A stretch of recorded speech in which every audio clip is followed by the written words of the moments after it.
भारत में हाल ही में human मेटाप्न्यूमोवायरस HMPV का एक मामला रिपोर्ट हुआ है। यह मामला बेंगलोर में पाया गया, जहां एक बच्चे को वायरस से संक्रमित पाया गया। डॉक्टरों ने बताया कि बच्चा इस वायरस के कारण सांस लेने में दिक्कत और फ्लू जैसे लक्षणों का सामना कर रहा था। हालांकि एक्सपर्ट्स का कहना है कि यह वायरस सामान्यतः बच्चों और बुजुर्गों में हल्के से मध्यम लक्षण पैदा करता है, जैसे खांसी, बुखार और नाक बहना, जो आमतौर पर खुद ही ठीक हो जाते हैं। भारत सरकार इस स्थिति पर नजर रखे हुए है और देश भर में मौसमी फ्लू और श्वसन संक्रमण के मामलों की निगरानी कर रही है। अभी तक बड़े पैमाने पर संक्रमण की पुष्टि नहीं हुई है और स्थिति नियंत्रण में मानी जा रही है। लोगों को सलाह दी गई है कि वे सामान्य सावधानियां बरतें, जैसे भीड़ भाड़ से बचना, हाथ धोना और खांसने या छींकने पर मुंह ढकना।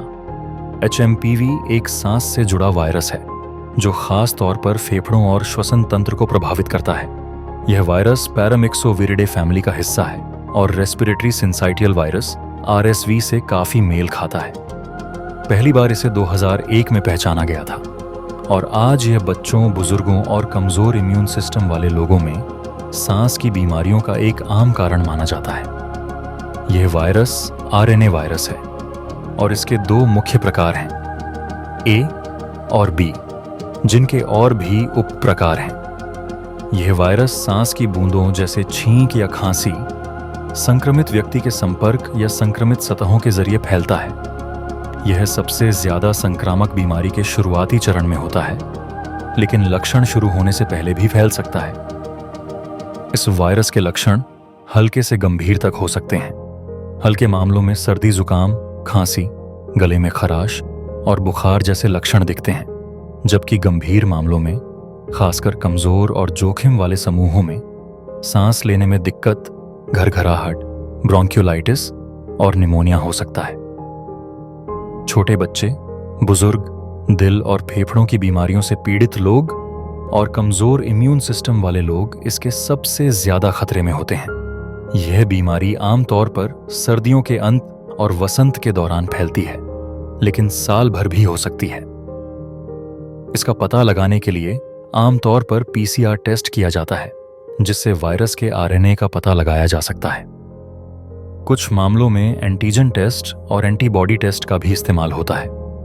अभी तक HMPV का कोई खास इलाज या दवाई नहीं है और इसका इलाज लक्षणों को कम करने पर आधारित होता है। हल्के मामलों में आराम, तरल पदार्थ का सेवन और बुखार कम करने वाली दवाइयों से ठीक हो सकता है। गंभीर मामलों में ऑक्सीजन थेरेपी या वेंटिलेशन के लिए अस्पताल में भर्ती करने की जरूरत पड़ सकती है। इस वायरस से बचने के लिए साफ सफाई का ध्यान रखना, बार बार हाथ धोना, छींकते या खांसते समय मुंह और नाक ढकना और बीमार लोगों से दूरी बनाना जरूरी है। हालांकि अभी इस वायरस के लिए कोई वैक्सीन या खास एंटीवायरल दवा नहीं है, लेकिन इस पर रिसर्च चल रही है। गंभीर मामलों में यह acute respiratory distress syndrome ARDS, bacterial infection और फेफड़ों से जुड़ी अन्य समस्याएं पैदा कर सकता है। यह वायरस छोटे बच्चों में RSV के बाद सांस की बीमारियों का दूसरा सबसे बड़ा कारण है और हर साल दुनिया भर में बड़ी संख्या में लोगों को अस्पताल पहुंचाने का कारण बनता है। फिलहाल HMPV के मामलों में चीन के उत्तरी क्षेत्रों में तेजी से बढ़ोतरी हो रही है। इस वायरस से मुख्यतः बच्चों में श्वसन संबंधी समस्याएं हो रही हैं और इसका असर अस्पतालों पर बढ़ते दबाव के रूप में दिख रहा है। हालांकि वर्ल्ड हेल्थ ऑर्गेनाइजेशन ने इसे अभी आपातकालीन स्थिति घोषित नहीं किया है। इस वायरस के लिए अभी तक कोई टीका या विशिष्ट उपचार उपलब्ध नहीं है। लोग केवल लक्षणों को नियंत्रित करने के लिए दवाओं का उपयोग कर सकते हैं। एक्सपर्ट्स ने सावधानी के लिए मास्क पहनने, नियमित रूप से हाथ धोने और भीड़ भाड़ वाले स्थानों से बचने की सलाह दी है। चीन में यह वायरस सार्वजनिक स्वास्थ्य के लिए चिंता का विषय बन गया है, विशेष रूप से सर्दियों के मौसम में जब श्वसन संक्रमण का खतरा बढ़ जाता है। हालांकि एक्सपर्ट्स का कहना है कि यह मौसमी संक्रमण है और अभी तक इसे लेकर घबराने की जरूरत नहीं है। कोविड-19 की तरह यह वायरस महामारी का रूप नहीं ले रहा है क्योंकि इसका प्रसार सीमित और सीजनल है। WHO और अन्य स्वास्थ्य एजेंसियां स्थिति पर नजर रखे हुए हैं। इसके बढ़ते मामलों के पीछे कोविड-19 के दौरान लोगों के कमजोर हुए इम्यून सिस्टम का भी योगदान हो सकता है। लोगों को सलाह दी गई है कि साफ सफाई का ध्यान रखें, मास्क पहनें और बीमार होने पर दूसरों से दूरी बनाए रखें। फिलहाल यात्रा या अन्य गतिविधियों पर किसी भी तरह का प्रतिबंध नहीं लगाया गया है। स्वास्थ्य एजेंसियां जागरूकता और तैयारियों को प्राथमिकता दे रही हैं ताकि इसका प्रभाव कम किया जा सके। चीन के अलावा दुनिया भर में HMPV का मौसमी प्रसार देखा जा रहा है, लेकिन अभी तक किसी देश में इसके कारण कोई बड़ा प्रकोप नहीं हुआ है। अमेरिका और यूरोप में यह वायरस आमतौर पर सर्दियों और शुरुआती वसंत के दौरान देखा जाता है। हाल के महीनों में इनमें भी मामूली वृद्धि की खबरें आई हैं, लेकिन यह वायरस अब भी मुख्य रूप से उच्च जोखिम वाले समूहों जैसे छोटे बच्चों, बुजुर्गों और कमजोर इम्यून सिस्टम वाले लोगों को प्रभावित कर रहा है। अमेरिका में HMPV के मामलों को लेकर स्वास्थ्य एजेंसियां सतर्क हैं। यह वायरस अक्सर RSV और फ्लू जैसे अन्य श्वसन संक्रमणों के साथ भ्रमित हो जाता है। मौसमी फ्लू के समय इसके मामलों में मामूली वृद्धि देखी गई है, लेकिन इसे नियंत्रित माना जा रहा है।